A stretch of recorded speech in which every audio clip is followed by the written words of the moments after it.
The following is a Papi Chulo Radio original program. The views and opinions expressed in the commentaries and/or interviews in the following program are solely those of the individuals and are not views of Papi Chulo Radio, its parent, affiliate, or subsidiary companies.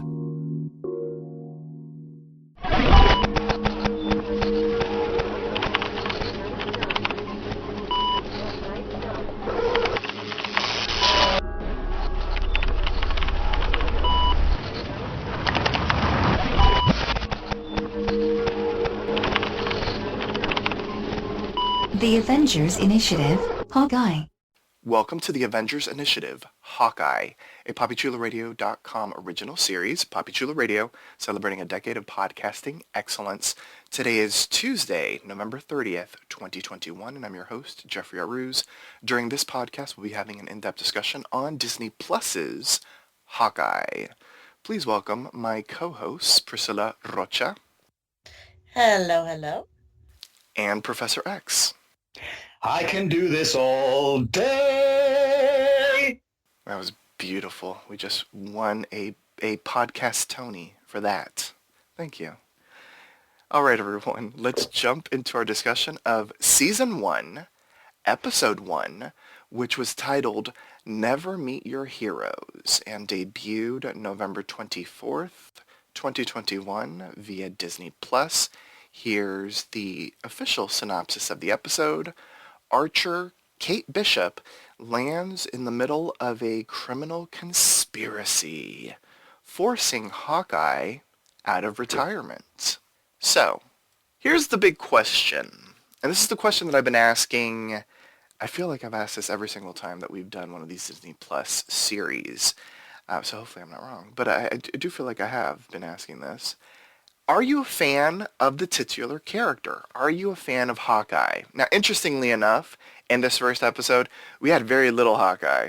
So we'll talk about how that was with the episode momentarily. But as far as Hawkeye the character, are we fans of Hawkeye? Did you like Hawkeye in his various appearances in the Avengers films? Do we enjoy the character? Were we fans of his comics? Do we enjoy a bow and an arrow? So we'll start off with Priscilla. Are you a Hawkeye fan? Period. I really liked the Hawkeye comic book series where he comes out with Pizza Dog and with Kate Bishop. And I really liked the series with not the series, but I liked the movie when he comes out as Ronin. And when he, almost sacrifices himself, but doesn't at the very last second because Natasha takes over and sacrifices herself. I thought that was, that showed some character development as opposed to being just, the zombie that, gets knocked out of the running and then wakes up and decides to shoot an arrow at Loki all of a sudden. I thought that was kind of a weak character development in his first movie, but he got better. So, yeah. Okay. I have no idea. So, wait. So, you do like Hawkeye? I'm very good. Okay. I like Hawkeye. I just feel like in the movies, they shortchanged him, and I feel like in the series, they're going to give him his just desserts. They're going to give him more that they haven't given... that they gave to the other characters. They gave every other character a chance, but I feel like they gave us a taste of what it could be like with this most recent movie that he came out in. And I feel like with this series we're just gonna get more. Okay, so you want more.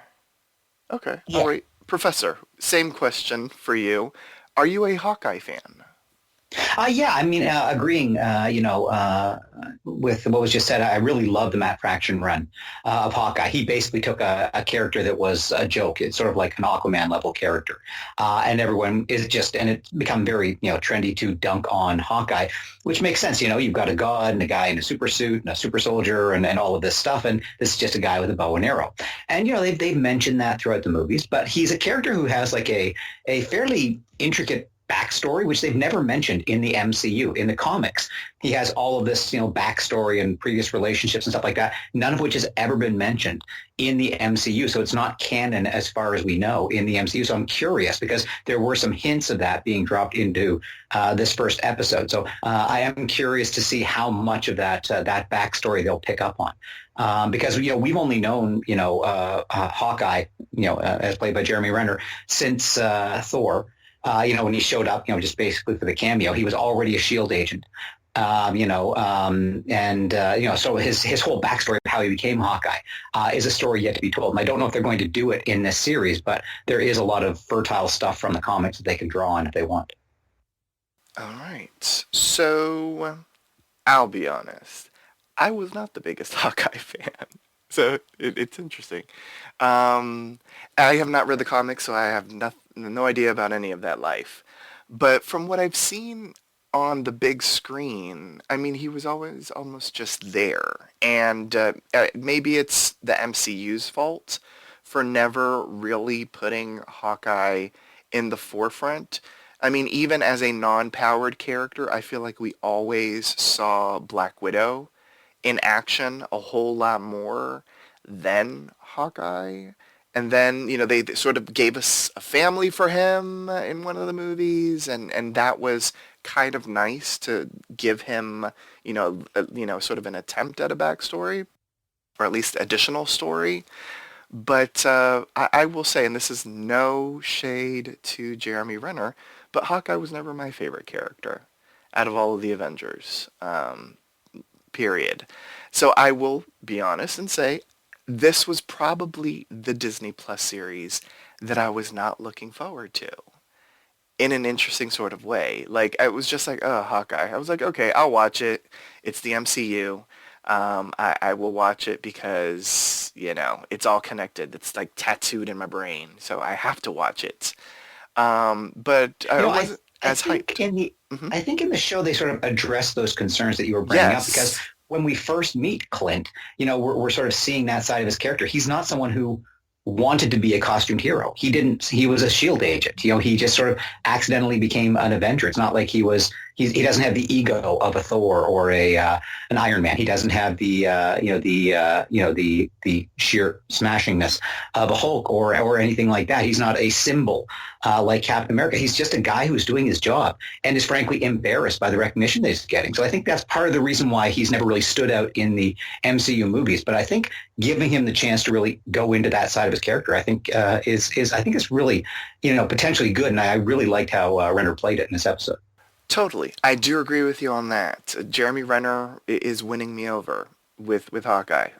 Yes. So let's talk about the start of the series, because we flash back to the year 2012. We get a different POV from the Battle of New York. We see a young Kate Bishop. We see her parents. What was your from? Eleanor, yes. Derek and Eleanor Bishop. It seems like they're going through some marital stuff. And while all that is going down, it's the Battle of New York, and we see it from young, sort of teenage or tween-age Kate Bishop's eyes. What do we think of how it opened, Professor? It's interesting during these Disney Plus series, period, and also during some of the MCU films that are on the big screen, we kind of keep going back and sort of getting a bird's eye view from like a different POV of like these major MCU events. We saw the snap on another series, through a different character's eyes. And now this time we're seeing this young girl witnessing the Battle of New York. Did that put the battle in a different perspective in your eyes? I think it did, because, the one Avenger that she saw in action was Hawkeye. Mm-hmm. And so you have this impressionable child seeing this guy fighting with a bow and arrow. So it sort of gives an explanation as to why Kate will become who she becomes later. She says to her mother, at the funeral scene, she needs a bow and arrow. It gives a great motivation and a great, the idea that this is, I think anyone who obviously lived through, something like that happening in the city, it would be a pivotal moment in their life. But giving us this view of her seeing Hawkeye in action, I think gives us a much better understanding of how this affected Kate specifically. Priscilla, I want to get your take on it as well. Do you have anything to add in regards to the opening of the film, seeing the Battle of New York from a different POV?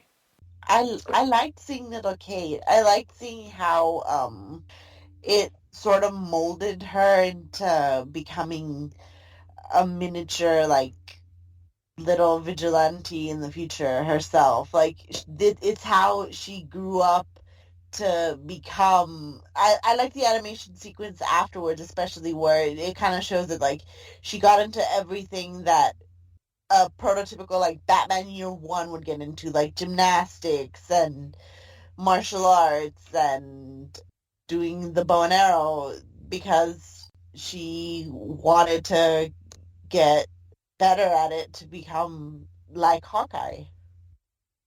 Mm-hmm. Yeah, 100%. I loved the opening. I thought it was brilliant. I thought they did a really good job of just making it seem, like a part of the damn movie, a part of the OG Avengers film.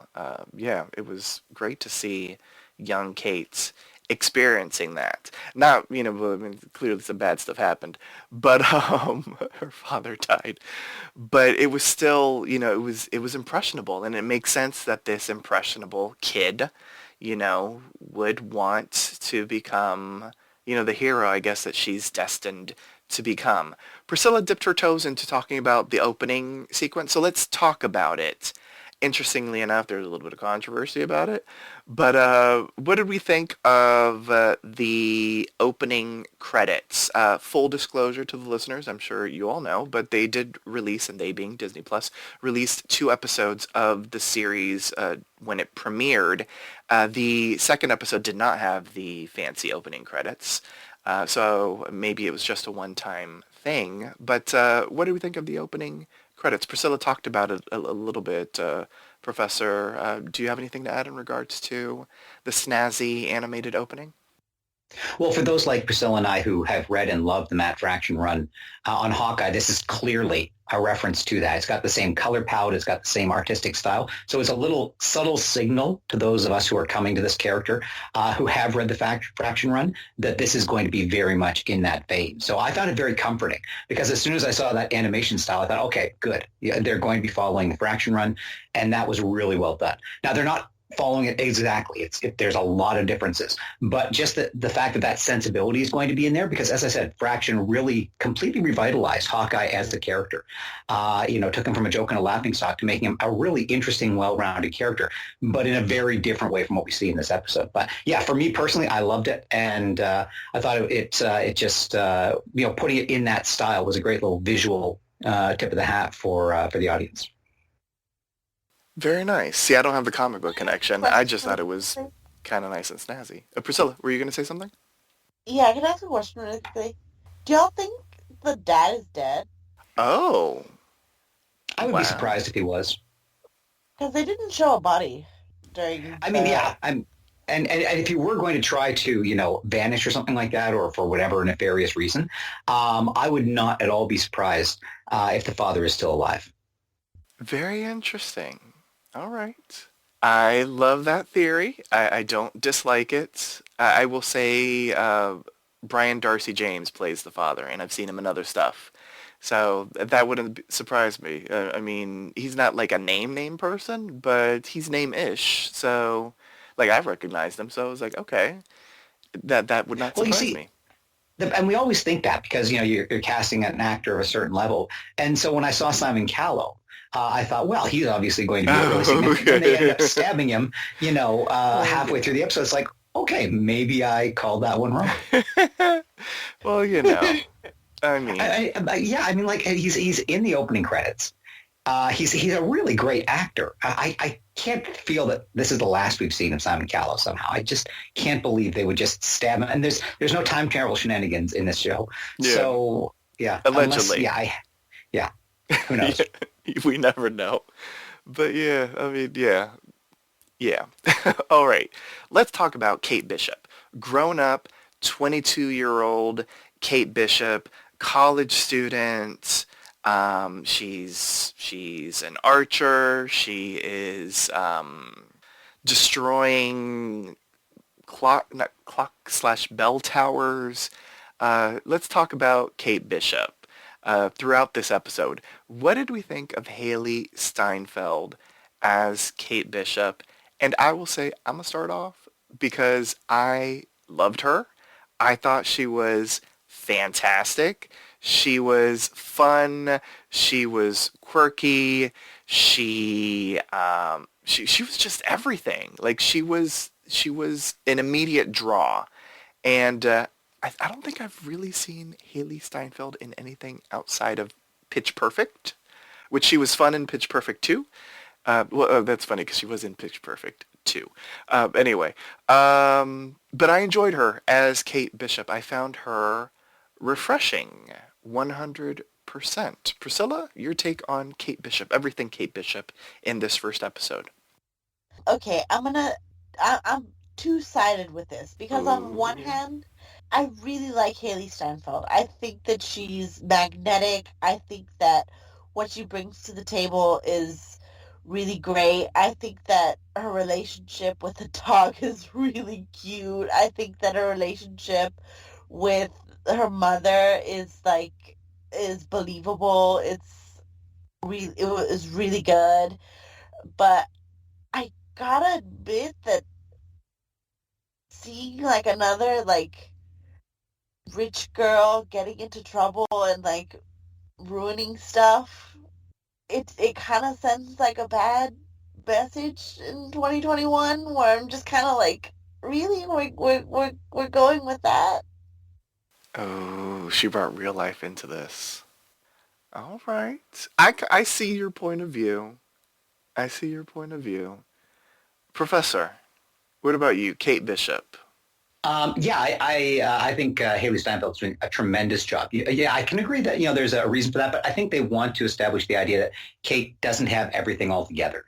That even though she's coming from wealth and privilege, she's still making mistakes. She's stumbling over her feet. And I think that's an important thing to do because I'm assuming the arc of this will be her, basically doing her hero's journey.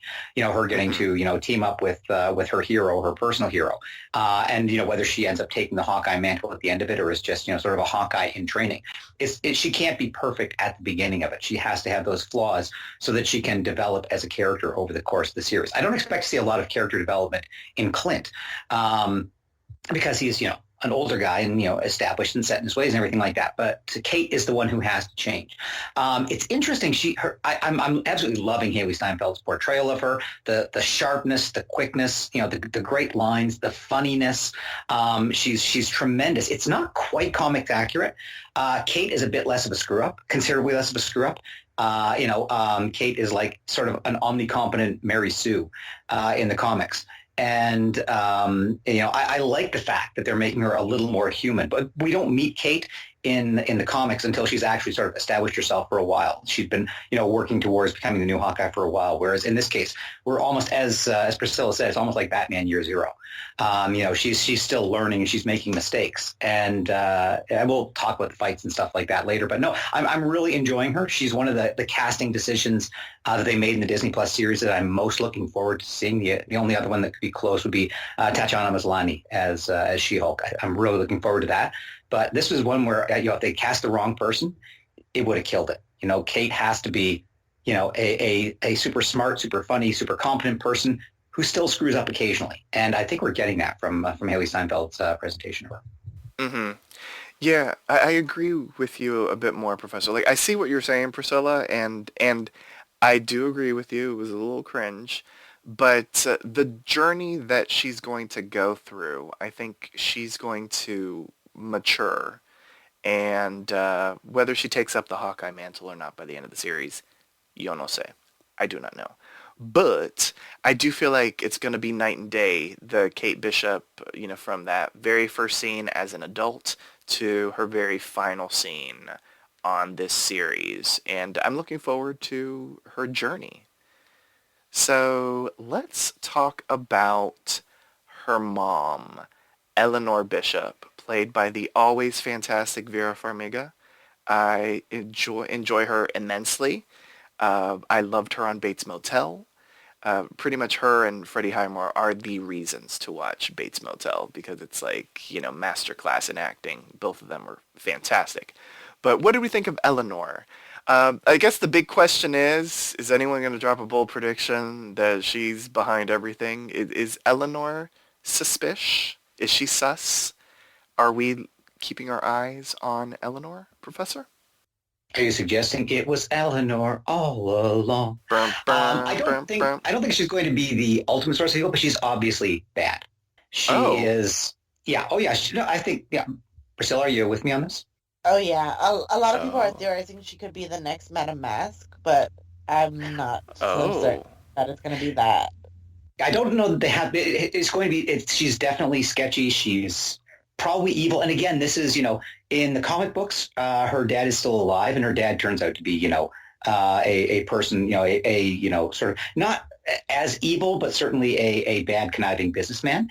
And I think that she's definitely and again, it's like I said with Simon Callow, you don't cast someone like Vera Farmiga unless she's going to do more than just be the mother who's going, oh, you kids. I think there's definitely going to be some big payoff to that. And also, like if you think about it, in the Battle of New York scenes, she's talking with her husband about we're going to lose the house. We don't have any money. How does she turn things around so much? Possibly by playing within the rules and just being a smart business person, or maybe there's some darkness going on there. I'm pretty sure it's the latter. But I do love her portrayal. She's playing, the slightly exasperated mother, but she's giving as good as she gets with Kate, as opposed to when Jack is trying to verbally spar with her. Okay. All right. Okay, we've got a bold prediction about Eleanor, and Priscilla co-signs all of it. Oh yeah, definitely. Uh, that whole scene at the very end where she's just like, I don't know, when she's walking away from the whole threatening scene, I totally didn't buy that. She knows exactly what was going down there, and she wasn't threatened at all. Okay. All right. All right. I can dig it. I can dig it. Okay. Let's talk about, for me, the breakout star of the episode. And it was Armand the Third. We'll talk about Pizza Dog in a moment. He didn't get much to do in this episode, but I Pizza really Dog thought was you were going to say fantastic. Pizza Dog. I know, that's why I worded it the way that I did. We will be talking about Pizza Dog. Pizza Dog was adorable, but I don't feel like Pizza Dog did much in this episode. But anyway, I loved Armand the Third, and then he dies. And I was like, he was bringing the sass. He was bringing the shade. He was bringing, like, evil person at a certain point. Like, he was getting it in with Eleanor. Like, I was like, oh my gosh, Armand is going to be such a joy to watch all these damn episodes. And then he gets shish kebabbed. And my heart gets broken. But Priscilla, what'd you think of Armand the Third? And the professor sort of said, you don't cast somebody like, and not see him again. Do we think we will see Armand the Third again? Like, this can't be a show where just everybody's faking their deaths. I'm just saying. But, like, what did you think of Armand the Third? And what do you think his, how would we word it? His intense. What do you think his intense conversation with Eleanor was about? I don't know whether or not we'll see him again, but I know for certain that like his son is supposed to be the name of it is supposed to be the character who's based on the swordsman, but the swordsman is supposed to be the guy who trained Clint, and he's too young to be the guy who trained Clint. So I'm thinking Armand might have been the one that trained Clint, and we might get scenes where we see the older Armand training Clint in Mm. swordsmanship. Okay. Interesting theory. I did read a little bit about that. So that's interesting. Professor, were you gobsmacked when Armand III was killed? Oh yeah, well, as I say, he's Simon freaking Callow. I assumed they were going to do more than just a couple of fun scenes with him, and he was having fun. He was great. In his scene with Kate, that scene where he was talking with Eleanor. And again, getting to the idea of is Eleanor sketchy slash evil. When Armand was talking to her, he was saying, "Look, I have powerful friends too." So I mean, she's obviously well connected and enough to threaten him. But yeah, I was very surprised by that. There's something, and I saw an absolutely crazy thing that I don't think they're going to do. I just mentioned it here so we can all laugh at it and not deal with it again, which is the idea of cloning. Because the Armand numbers don't add up. If he's Armand the third, then his son should be Armand the fourth, and his grandson should be Armand the fifth, and his great grandson would be Armand the sixth. And so, how can Armand the seventh be there? He's not that old. Um, but yeah, I really don't think we'd go that route. I think that, there's certainly nothing of that in the comics. But it feels to me like, that would be, a really weird way for them to go in what promises to be a much more grounded sort of show. So I don't think we're going to go the clone route, but maybe the idea that maybe he was, maybe he could be the person who trained Clint in the past, or something like that, or maybe we'll just see him again in flashbacks. But yeah, I don't see how we get him otherwise. Well, I mean, they could have just named all the male sons Armand. Well, yeah, but then you wouldn't have the number after your name. Oh, you wouldn't? Like, even if I had two Jeffreys? If you had a son that you named Jeffrey Aruz, he would be Yes. Jeffrey Aruz Jr. And then the next one would be Jeffrey Aruz the third. Actually, technically it's Jeffrey Aruz the second, then Jeffrey Aruz the third, then Jeffrey Aruz fourth, but it has to be only one in each generation. Oh, it's just one Assuming they follow okay. the standard numbering nomenclature. Okay. All right. Well, then maybe that's something to keep our eyes on. It could just be a more casual family thing too. That maybe there's just so many Armands in the family that it wasn't a formal thing like that. Yes. We'll keep an eye on this, though. We'll see. If clones start popping up, we can, we could be like the professor called the clones angle. Okay, so let's talk about Pizza Dog. Pizza Dog is beloved by the internet. I will just say Pizza Dog also has their own Instagram account. Pizza Dog is played by a doggy named Jolt. Interestingly enough, Jolt's birthday was November 24th, which was the release date of the Hawkeye series. There is an adorable photo of Jolt celebrating it on their Instagram. What did we think of Jolt? No, not Jolt, sorry. What did we think of Pizza Dog? Pizza Dog actually did not have their name in this episode. So it was just a random, adorable dog that looked at Kate kind of weird and that she ended up, I guess, kidnapping. But what did we think of this adorable creature that we come to know as Pizza Dog by the second episode? Any thoughts? He was dirty in this Oh. this episode, but he was very cute and he was smart too. He was already like attacking the bad guys and everything like that, even though he wasn't necessarily like he was a good dog. He was being a good dog. Okay. I like it. Professor, any additional thoughts on the doggy? Great casting, and again from the fraction run on Hawkeye, Pizza Dog was an absolute standout star from that. Partially by the way that the artist drew him, and they managed to get a dog who really does exemplify that. And just great casting. The dog is good. I'm a little worried. I don't want them to go the sort of magic animal route where the animal just happens to do the right thing at the right time. For example, when he was attacking the one bad guy for no apparent reason, why would he go after that particular guy? It seemed a little convenient to me, but he's a good boy. Okay. We love a good boy. Although he did chew up a book, so. Oh, well, that's bad. All right. We haven't talked about Hawkeye, so let's talk about Clint Barton in this episode. So the series takes place during the holidays. We actually do have like a number of days, before Christmas that we are, that we have. I believe we start off the series with 6 days until Christmas. So this is taking place during the holidays, which is, I will say, fantastic. I love a superhero story that takes place during the holidays. We pick up with Clint with his kids in New York. They go to see Rogers the musical. Let's talk about Rogers the musical before we even talk about Hawkeye. Let's talk about Rogers the musical. What did we think of Rogers the musical?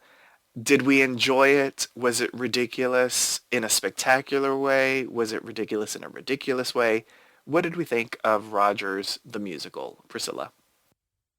It's ridiculous in a ridiculous way. I cannot believe that Marvel actually recorded like a whole 4 minute, I think, song. I Can Do This All Day for the musical and actually have it in the Hawkeye soundtrack that you can actually listen to. It's hilarious. I love it. It's so over the top. But the fact that they have these Broadway stars belting it out in front of him and the Hawkeye is completely unimpressed and he's just looking at him at this either looking at it abashedly at men being like, you weren't even there, why are you here? Or looking at Natasha and being like, oh, I miss you. And it's just it's sad. It's both parts melancholy, tragic, and beautifully funny at the same time. It's just a mishmash of both of those feelings together all at once. And I don't know, I loved that scene. I thought it was funny as hell. It was ridiculata. Professor, Rogers the musical. I mean, you sang a little bit of it. Were you a fan? Oh, it was ridiculously perfect. Because you had, and it was a really great song. I mean, it really felt like the sort of song that you would have in a Broadway show, right before the intermission.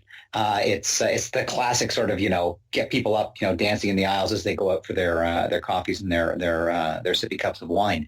But it was really tacky too, like with the Shatari, ship going by in the background, just looking like a cardboard cutout. And, most of the costumes looked absolutely silly, except interestingly for Natasha. Natasha, really looked like Natasha. I wonder if they got, the woman who does, Scarlett Johansson's stunt work on Black Widow, because she really did look like her. Although the dance moves were a little more dancey than we usually see. But no, it really felt real to me, and I thought it was really good to sort of show Clint there suffering, and then to reveal the fact that he'd actually turned his hearing aid off in order to not have to sit through it was a great payoff as well. But again, and even that little moment there.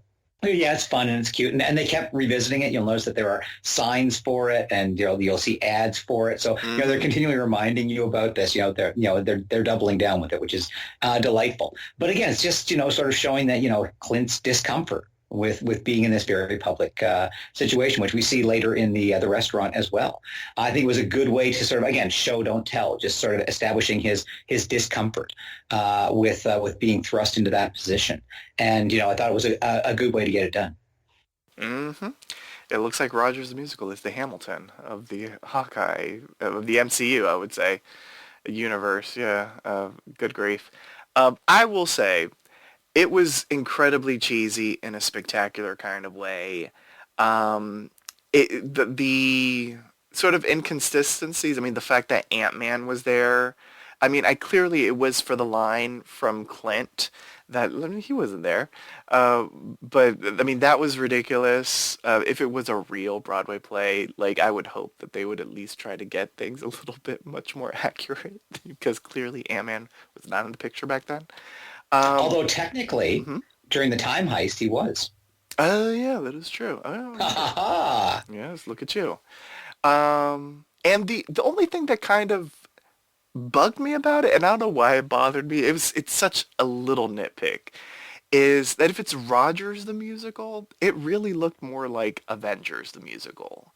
because you would think if they would do a story of Steve Rogers' life, like Act 1 would be everything up to the point to where he gets defrosted. So I can't really see Act 1 ending with the Battle of New York, but I guess maybe it would end at the Battle of New York because so much other stuff happened. I mean, they got to cover Civil War, you know what I'm saying? And that could have been the entire second act leading to Endgame. So, maybe they were right. Maybe the Battle of New York would have been an ending for Act 1. But anyway, let's talk about Hawkeye. The professor mentioned something that I wanted to discuss. Hawkeye, Clint, has a hearing aid. We get kind of a comedic flashbacks of like why he has a hearing aid. But I thought that was interesting because clearly that was something that was brand new information. I don't think we knew he was wearing a hearing aid, or maybe he wasn't the last time that we saw him. He's with his kids. He's spending, I guess a couple days in New York. That's when he ended up taking the kids to see Rogers the Musical. We see some of the people around him, some people knowing that he's Hawkeye, others not. He's living a pretty low-key life. And what kind of, thwarts his low-key life is the fact that he hears that the Ronin costume is out and about. We'll talk about the Ronin costume in a little bit. Let's talk about just Clint in general. Us catching up with Clint, seeing him where he is at this point in the MCU. Professor, what'd you think of Clint? I thought it was good. And again, the idea of showing, not telling. This presumably is his first, Christmas with his family since they were brought back. So obviously this to him is incredibly significant. And, that's why he wants to do everything there is to do and get back and, be there for, all the family stuff and make this, the perfect Barton family Christmas. And, the fact that we do know the number of days until Christmas and how many episodes do we have? Oh, isn't that an interesting coincidence?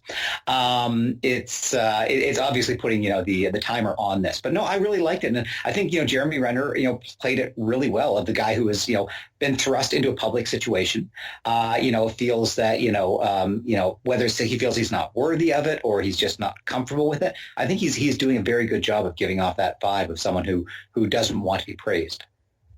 Yeah, totally. I 100% feel everything that you just said about it. I thought Jeremy Renner did a really good job conveying that.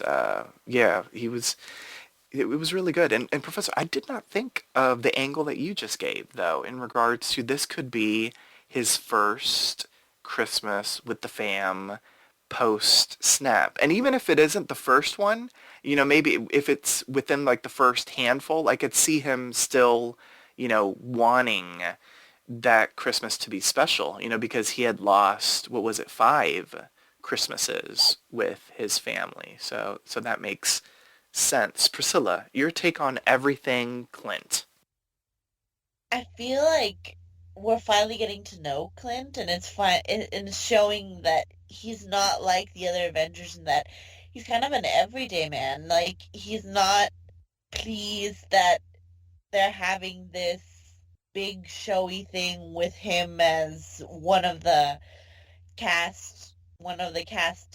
there. Like, he's not impressed by that. He instead is just kind of like embarrassed about it. Even in the urinals when somebody comes up to him and is like, "Hey, can I take a picture with you?" He's like, now's not the right time." Like, he seems to eschew fame, and a part of me is like, well, you're an Avenger, like that should come as par for the course. But another part of me is like, well, like that it's a good thing that he's like that because it shows that he's humble.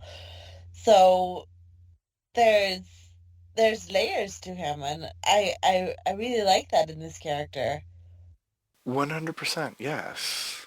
Yes, Clint was fascinating in this episode. And as I said before, I was never really a Hawkeye fan, but seeing him really be the family man, seeing him still be kind of like the reluctant superhero was really interesting to see. Like, I cannot even imagine being in his shoes, standing at the urinal and being like, and having just a rando. Can we take a picture? It's like, this isn't a good time, clearly. And then washing his hands is now a good time? Like, really, dude? Like, oh gosh, the public.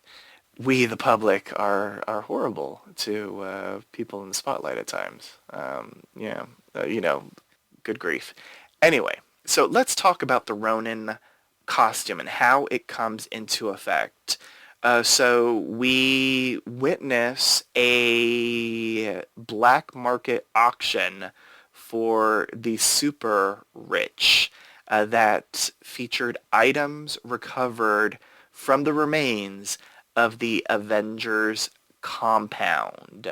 And we actually see Armand III as well as his nephew Jack there bidding on items. We actually see Jack take Ronin's retractable sword thing.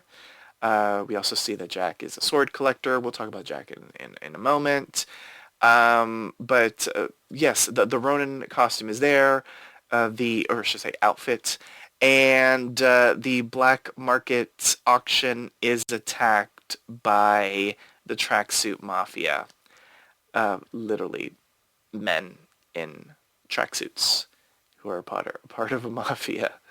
So let's talk about the tracksuit mafia. What did we think of them? Clearly they are a comic book creation. Yeah, just our thoughts on the tracksuit mafia. There was a fantastic line from Kate Bishop that was like basically like, oh, okay, it's a little on the nose. I think that was in the second episode when she said it. But I mean, clearly it is very much on the nose because they are literally wearing tracksuits. Priscilla, tracksuit mafia. My God, was it this episode or was it the? Oh no, it was the next episode. So I won't say much of anything, but they look like a bunch of bumbling oafs. Like Yes. they're taken out by a year one superhero. Like, how dumb can they be? They're taken out by a dog too. Like, Yes. they're not necessarily the best of bad guys here. This is probably why Clint describes him so derisively later on. He's like, tracksuit mafia. Yes. Clearly they aren't the ones in charge. I'm just saying. They are the hench peeps. They are not the ringleaders. Professor, any additional thoughts on the tracksuit mafia? Any gems from the comics that will help, let us know a little bit more about them?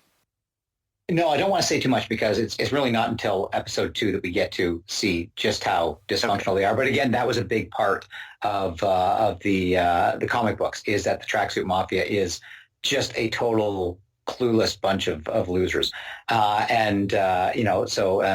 it's a good representation of that. Although honestly, in the scene where they're coming in, until the scene where Kate suits up and goes after them, they were actually working pretty professionally.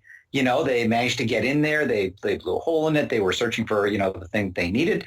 And, they didn't seem quite as clueless as I was expecting. They seemed, a bit more of a threat, honestly, in the underground auction scene than I would have expected based on the comics. True, but they did get taken down by Kate, after that auction scene, like pretty easily. I'm just saying. Yes. So let's talk about Jack. It's going to be a little bit. Before we leave yes. I just want to talk about the fight scene. I really liked it because it was clumsy. She was not fighting like Clint. She was not fighting like Natasha. She was fighting like someone who's had a lot of, training in, but not in real world combat. Mm-hmm. And so, all of her fighting, I thought it was, and, if you're a trained fighter, the sort of people who do these fight scenes, it must be difficult. It's like if you're a good singer singing badly, or if you're a good dancer dancing badly, you have to be fighting your natural instincts, or the skills that you've developed in order to fight in a clumsy way. But I thought they did a really great job of showing that, a lot of it was luck on her part, getting out of it. It wasn't that she was, a total badass fighter right off the bat. So I really liked the choreography of it. It was fun. It played off the fact that we know she was in gymnastics, so there was a very gymnastic sort of element to the fighting style. But a lot of it was just sort of desperate improvisation as well. That's a really good point, Professor, because I noticed when she was fighting them out on the streets, like what they were doing, like we would hear a lot of like, ooh, ah, and that kind of stuff. And in my mind, I was like, why are we hearing this? We don't usually hear our superheroes like reacting to like the punches, but it makes sense because she's technically not a hero. Like she's sort of being thrust into this world because she's trying to do the right thing. So like hearing her like actually receive the punches and the fact that she's actually getting hurt makes sense because she's never done this before. She was holding her own. Let's be real, because she does end up taking him down on the streets of New York. But yeah, the fact that she was reacting to the punches, the fact that she was getting hurt, was appropriate because this is the first time she's ever done something like this, that at least that we know of. Let's talk about Jack. And it's going to be difficult to talk about Jack because Jack actually has larger scenes in the next episode. So let's try not to dip our toes into that. But first impressions on Jack. In this episode, we see that he has a friendship with the family. Then we learn that he is engaged to Eleanor. We have a couple of interesting bits of dialogue about Jack from Armand III to Kate at the charity auction, which ends up housing also the black market auction. We get a little bit of interaction between him and his uncle at the auction. So those were the little bits of Jack that we got in this episode. Interestingly enough, after the first episode, I was much more suspicious of Jack than Eleanor. Because y'all immediately, I guess, were suspicious of Eleanor. But I was much more suspicious of Jack than Eleanor after the first episode. So what did we think of Jack? Hella smarmy? Suspicious? Yes? Priscilla, we'll start off with you. I thought it was a team effort of of suspiciousness between both of them. Okay. Because he just, I don't know, man. Someone who doesn't go and look into the family and like try and get like permission to marry someone's like significant other is just weird to me. To not have gone and like tell the daughter, hey, I'm marrying your mother. Is that okay with you? Like, that's weird to me. And he didn't do that and just went off and was like, hey, surprise, I married your mom. Like, weird. I don't know. I didn't trust him from the jump. And the fact that he's like, I inherited this money from his dad at the auction. I'm like, from who? Are you saying that you're going to kill him later on? Is that why you're saying you're inheriting this money? So, yeah, I didn't trust this guy in the slightest. Professor, any thoughts on Jack? I think they use him, really interestingly to set up Kate.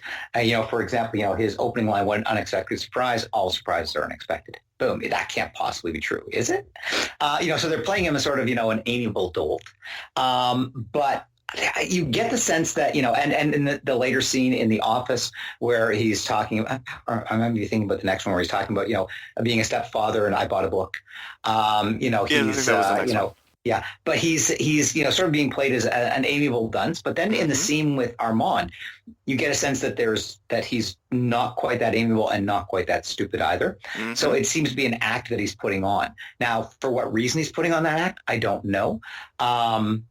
Given that, I'm absolutely convinced that Eleanor is going to be the baddie, I would not be surprised. I'm just going to put this out there, totally crazy. Jack might be a good guy. Jack could be like an undercover SHIELD agent who's infiltrating Eleanor's organization or something like that. But I would not be at all surprised if Jack ends up helping Kate rather than hindering her. Fascinating.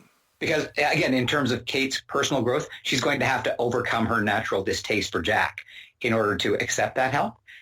And yeah, I would not be surprised to find that's the case. But I loved his portrayal. Just and again, he's sort of playing the simple guy, but there's a little intelligence behind the eyes that leads you to think there's more going on here than you would think. All right. Well, that's an interesting, bold Oh prediction. shit! I like that theory more than my theory. I'm gonna jump to that theory better. Okay. All right. Very interesting. And So, also, he could still be the swordsman, from the comics, because the swordsman does become a good guy in the comics. He starts out as a bad guy, but like Hawkeye, becomes a good guy in the end. So, okay. Stay tuned. So the episode ends with it ends because Hawkeye Clint ends up seeing a news report of the Ronin outfit. The mysterious Ronin is back after years of yada yada yada. So he somehow, I don't really understand this, but he ends up tracking down Kate, who's wearing the Ronin outfit, and basically, oh my gosh, it's you, it's Hawkeye, and he's like, who are you, Kate Bishop? Basically, who are you? So that's where the episode ends. Was there anything that I missed in this first episode? A tiny little moment that anyone wants to discuss before we head into the MVP? well, we talked earlier about the Tracksuit Mafia and the fact that I thought they were pretty good in their opening scene. But when you see Clint taking them down, it's a reminder of just how incompetent they are, because he was taking guys down with a scarf. Yeah. And again, it sort of shows the difference in fighting level between Kate, who has, she's got all the martial arts training, but she doesn't have the real world experience. Clint is not fighting with a precise martial arts style. He, like Nat, is fighting with a style that is purely about taking your guy down as quickly and efficiently as possible. It's not meant to be pretty. It's not meant to be, acrobatic or anything like that. It is purely a very, precise physical style of fighting. So I liked that. And a great reveal. Who the hell are you? Exactly. Yes. Yes. Props to... Wait, go ahead, Priscilla. I think the monogram butterscotches are gonna be important. Oh, very nice. Okay. Yes, it was a big thing in this episode, and not to get into the next one, it was a big thing in the next one as well.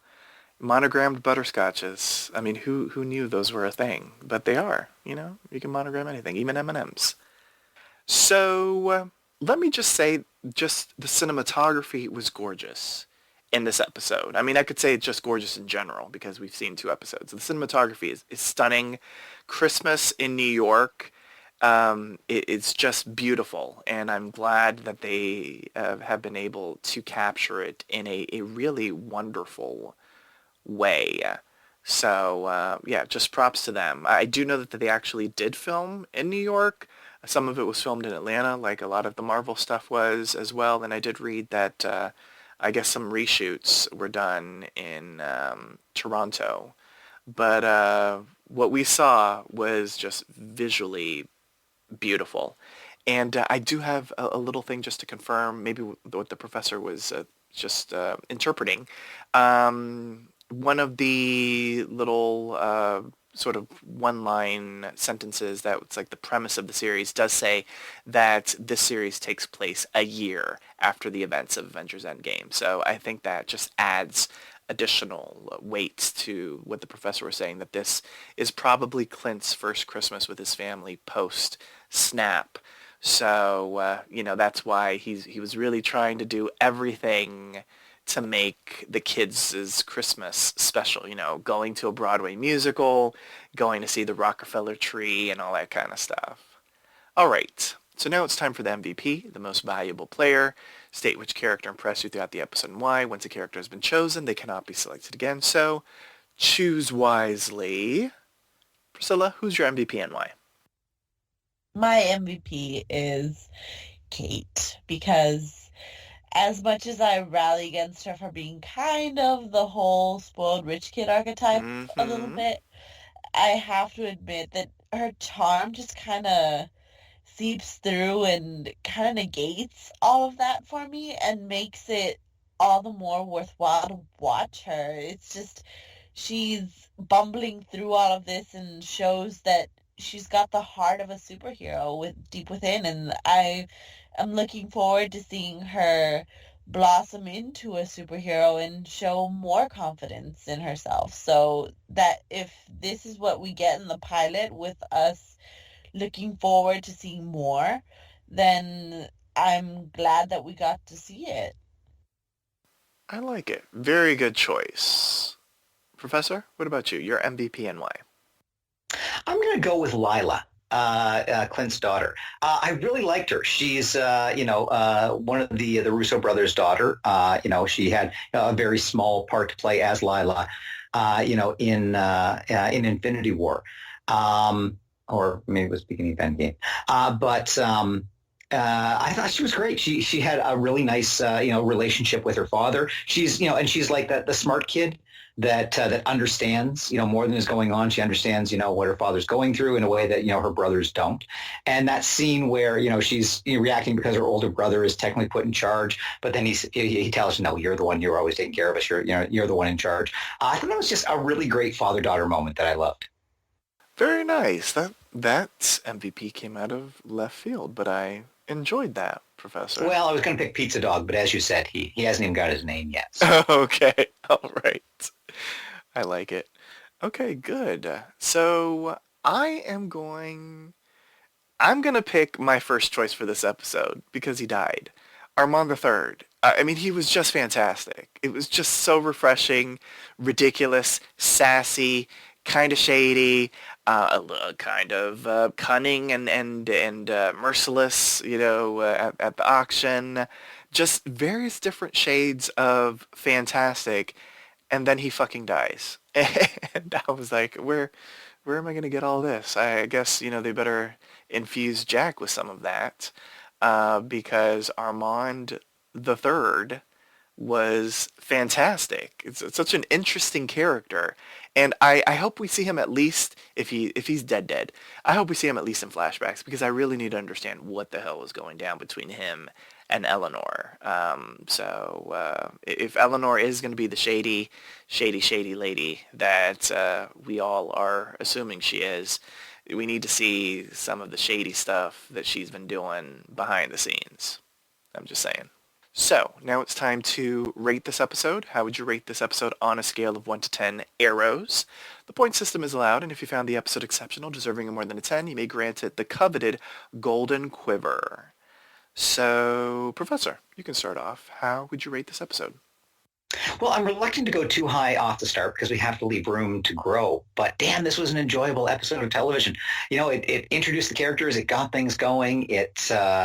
And Haley Steinfeld is so good as Kate. I'm going to give it 9.5 arrows, and I hope it just keeps getting at least this good or even getting better. Wow, starting off very strong with a 9.5 from the Professor. Priscilla, what about you? How would you rate the very first episode of Hawkeye? I'm not going to rate it as high because I still feel like some of the fight scenes were a little clunky with getting 4 kidney shots and not feeling anything but dazed afterwards. It was just kind of unrealistic to me. So I'm going to give it a 9. But still, it was pretty good. A 9 for the kidney shots. I can't. I love it. That was beautiful. Priscilla, I can't with you. A 9 for the kidney shots. But interestingly enough, I will actually agree with you, Priscilla. I'm going to give it a 9. I think a 9 is a good number because we do need room to grow. But as the Professor said, with all of his enthusiasm, it was a damn good first episode. For me, as someone that really was not looking forward to this series, I was enthralled with this series, with the first episode, and hell, even the second one. Everything was really fantastic. It was such a different series than I was expecting in my mind.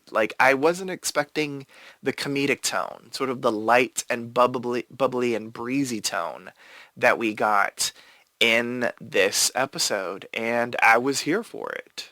So I will co-sign with the 9. And on that note, join us next time for a brand new installment of the Avengers Initiative, Hawkeye. Here's our announcer to remind you how you can interact with us. Follow Poppy Chula Radio on social media. We are on Facebook, Instagram, Twitter, @Poppy Chula Radio. Do you have any questions? suggestions, comments, or concerns? Email us via contact@poppychularadio.com. Are you interested in joining the Poppy Chula Radio team as an on-air personality? Email talent@poppychularadio.com. Binge listen to your favorite Poppy Chula Radio programs by visiting poppychularadio.com/archives.